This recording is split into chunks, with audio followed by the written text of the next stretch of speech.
नमस्कार।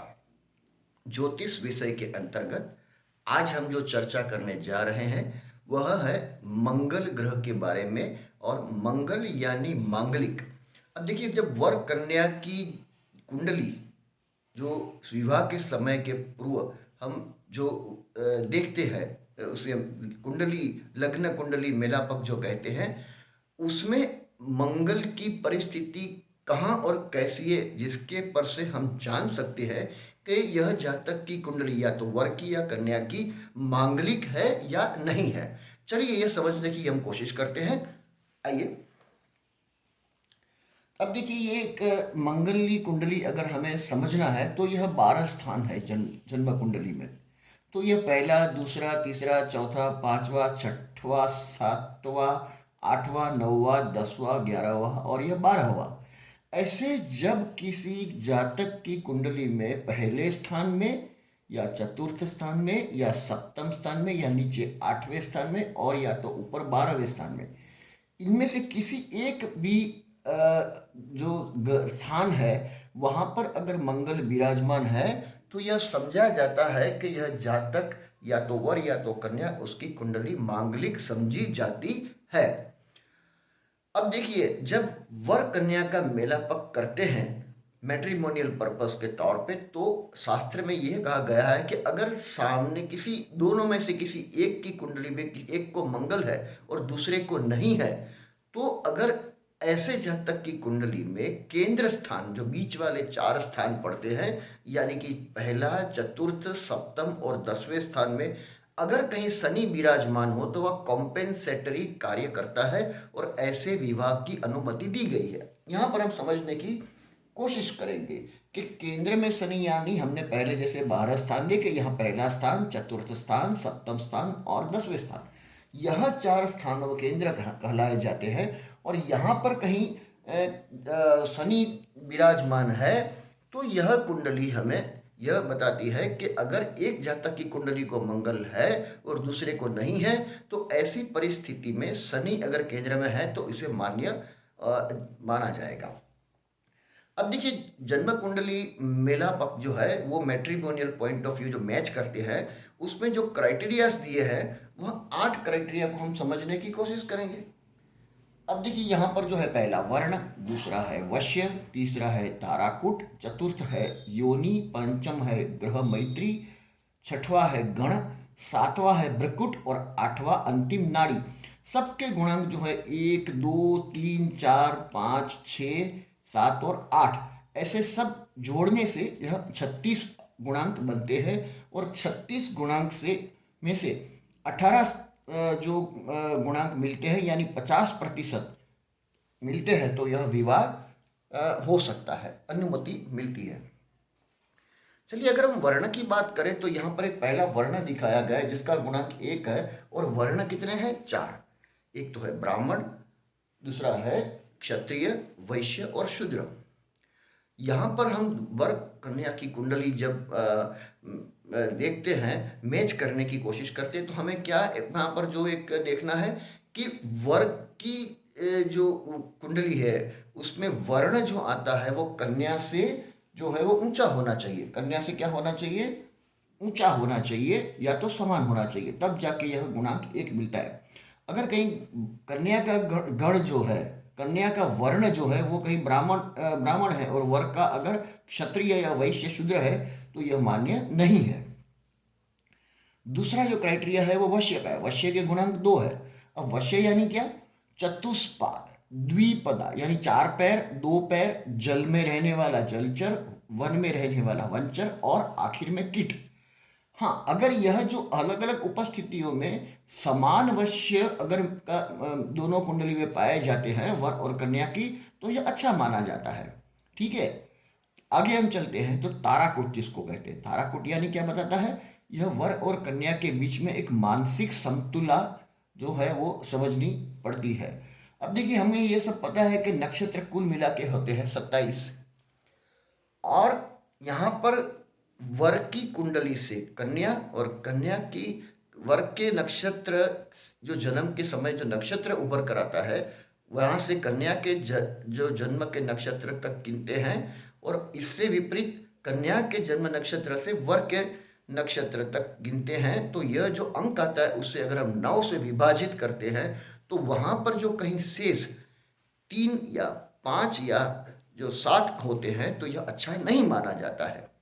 इसीलिए यह अंक की अपनी महत्वता है ताराकुट। चलिए आगे बढ़ते हैं। योनि, योनि और जिसको 4 गुणांक दिए हैं, यहाँ पर जो है वो विविध प्रकार की योनि होती है, गज, मूषक, माझर, सर्प, इस तरह की। और यहाँ पर दुश्मन की जो एक अरस परस जो है वो योनि मिल आती है तो वो अच्छी नहीं मानी जाती है, और यह उसके जो 4 गुणांक इसके ऊपर निर्भर करते हैं। पांचवा अगर हम देखने जाए तो ग्रह मैत्री है, जिसके के 5 गुणांक है।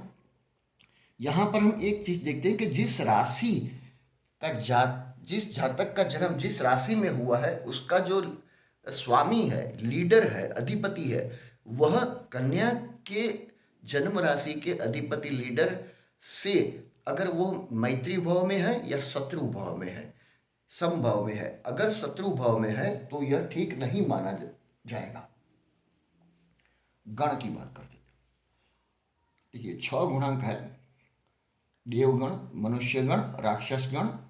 तो यहाँ पर जो है वर का जो गण है वह कन्या से ऊंचा या तो समान अच्छा माना जाएगा। यहाँ पर जो क्राइटेरिया है वो समझबूझ और तालमेल के लिए यह गिना जाता है। आगे चलते हैं तो ब्रुकुट, ये ब्रुकुट यानी क्या होता है?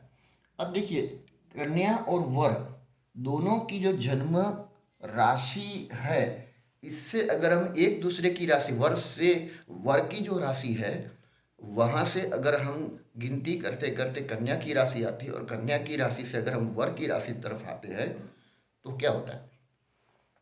तो अगर यहाँ पर एक दूसरे की राशि जो 6, 8 या तो 2, 12 या तो 5, 9 आती है तो वो ठीक नहीं माना जाएगा। हालांकि इसमें अपवाद बहुत है, ठीक है।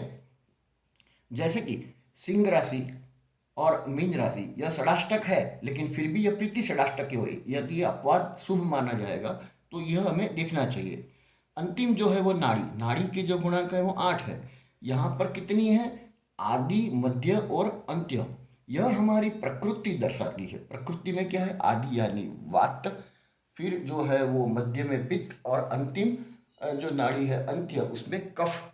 तो यह प्रकृति जो अगर कहीं वर कन्या में समान आ गई, यानी कि एक ही नाड़ी में विवाह संभव नहीं है। इसीलिए क्या होना चाहिए कि नाड़ी परस्पर वर और कन्या की भिन्न अलग होनी चाहिए। हाँ, इसमें एक चीज और समझने की है, अगर कहीं एक नाड़ी है दोनों की वर कन्या की लेकिन चरण भिन्न है, 1, 2, 3, 4 में से चरण भिन्न आते हैं, तो यह शास्त्र कहता है ये इसमें अनुमति दी गई है। तो इस तरह से अगर हम देखें तो 36 में से 50% यानी 18 गुणांक जो मिलते हैं तो यह वर कन्या के विवाह के लिए सही माना गया है। कम से कम इतने गुण मिलने जरूरी है। लेकिन अब जो है कि हमें क्या समझने की जरूरत है यहाँ पर कि यह जो हमने सब देखा वो चंद्र की राशि जो है, इसके जो नक्षत्र आते हैं उसके ऊपर से यह मेलापक बना है, यानी कि ये संपूर्ण नहीं है।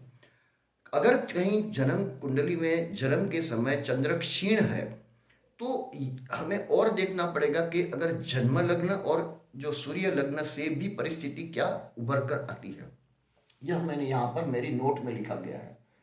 तो दूसरा हमें एक चीज और समझने की कोशिश करनी पड़ेगी कि अगर कन्या और वर के सप्तम और अष्टमेश परस परस एक दूसरे के अगर 6वें, 8वें और 12वें स्थान में जो खाड़े के स्थान बताए हैं, या तो दूसरे या तो 7वें यह मारक स्थान में कहीं अगर है तो यह भी अच्छा नहीं माना जाता है।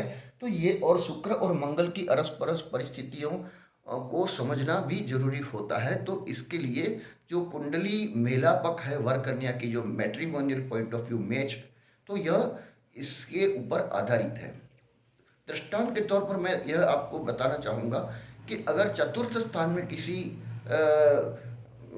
वर या कन्या की अगर कुंडली है तो वहाँ पर कन्या राशि के मंगल विराजमान है तो उसकी चतुर्थ दृष्टि पड़ेगी। यहाँ पर अगर देखिए कन्या राशि के मंगल है चतुर्थ स्थान में और इसकी चौथी विशेष दृष्टि यहाँ मैरिज के स्थान में पड़ती है, तो ऐसी कुंडली के मैरिज योग जो है, मैरिड लाइफ ज़्यादातर ऐसा शास्त्र में समझा गया है कि इतनी अच्छी नहीं होती है, सोच समझ के ऐसी कन्याओं को विवाह करना जरूरी होगा।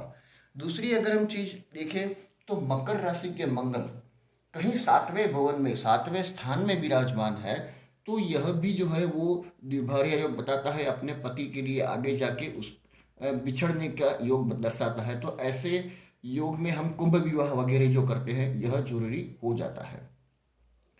तो यह सब चीज हमें देखनी है। अगर कहीं किसी जातक को कर्क राशि के यानी कि नीच राशि के मंगल चतुर्थ स्थान में, या तो यहाँ पर लाभ स्थान में, या तो नहीं 12वें स्थान में अगर आ गए, तो यह जो है वो भी अच्छा मतलब उनको भी ध्यान रखना पड़ेगा। 27-28 साल के आसपास ही उनको जो है वो विवाह करना जरूरी है। जल्दबाजी ना करें, ताकि पूरी अ, जो मैरिड लाइफ है उसके ऊपर आधार निर्भर होता है। तो आज के लिए बस इतना ही। धन्यवाद। और एक रिक्वेस्ट फिर से मैं करूँगा कि मेरी यह चिरंतन पटनी यूट्यूब चैनल को कृपया, अगर आपने लाइक नहीं किया है, सब्सक्राइब नहीं किया है, तो कृपया कर दीजिए।